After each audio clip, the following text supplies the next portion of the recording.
চলো বন্ধুরা, তোমাদের সাথে আজকে আমি ধনতেরাসের দিনের একটা ভিডিও শেয়ার করি। আমরা সবাই শুনে এসেছি ধনতেরাসের দিনে নাকি সোনা রূপা কেনা খুব ভালো, ঘরে লক্ষ্মী আসে। কথাটা কতটা সত্যি বা খাঁটি আমি জানি না, কিন্তু আমি আমার জীবনে এই প্রথম কিন্তু এত দামি কোনো গয়না কিনছি।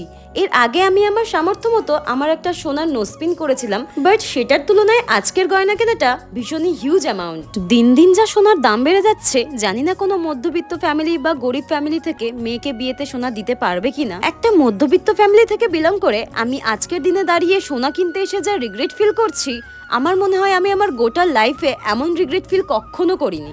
আমি আজকে যে গয়নাগুলো কিনছি, মোটামুটি কিছু মাস আগে যদি আমি কিনতাম, সেগুলো আমি 60 থেকে 70 হাজারের মধ্যে কিনে ফেলতে পারতাম। কিন্তু আজকের ডেটে দাঁড়িয়ে আমার লাখেরও উপরে চলে গিয়েছে এই গয়নাগুলো কিনতে। বিশ্বাস করো, আমার এই টাকাগুলো দিতে এত কষ্ট হচ্ছিল, আমি কাউকে বলে বোঝাতে পারবো না। কষ্ট হওয়ার একটাই কারণ, আমি যে জিনিসটা কিছু মাস আগে কিনলে 1 টাকায় কিনতে পারতাম, সেটা আজ কিনছি 10 টাকায়। এই কষ্টটা একমাত্র মধ্যবিত্ত ফ্যামিলির মানুষরাই বুঝতে পারবে। এখন সোনার যা দাম, আমি ভেবেছিলাম সোনার দোকানের মালিক মনে হয় মাছি তাড়াবে, কিন্তু গিয়ে যা দেখলাম, মানে পা ফেলার জায়গা পাচ্ছিলাম না। কারা কেনে ভাই? হ্যাঁ, এখন তোমরা অনেকেই কমেন্ট করে বলবে তুমিই তো কিনছো। বিশ্বাস করো, সামনে আমার বিয়ে এগিয়ে আসছে, আমাকে কিনতেই হবে, আমার যতই কষ্ট হোক। আমার মা আমাকে প্রতিদিন বলতো, আর কটা দিন ওয়েট করে যা, দেখবি ঠিক কমে যাবে। এত সোনার দাম থাকলে মেয়েদের বিয়ে দেবে কি করে গরিব মানুষরা বা মধ্যবিত্ত ফ্যামিলির মানুষরা? কিন্তু ওয়েট করতে করতে দেখলাম আমি আর আমার মা দুজনেই এখন হাহুতাশ করছি। জানি না কোনোদিন সোনার দাম কমবে কিনা।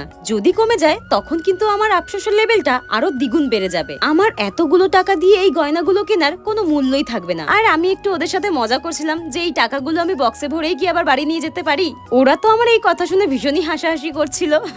যাই হোক, অনেক কিছু ভাবনা চিন্তা করে বা ভাবনা চিন্তা না করে আমি টাকাগুলো দিয়ে দিলাম আর গয়নাগুলো নিয়ে ফেললাম। তোমরা আমাকে কমেন্ট করে জানিও তো, আমি এখন কি গয়না কিনে ঠিক করলাম, না পরে কিনলে ভালো হতো। এখনের মতো টাটা।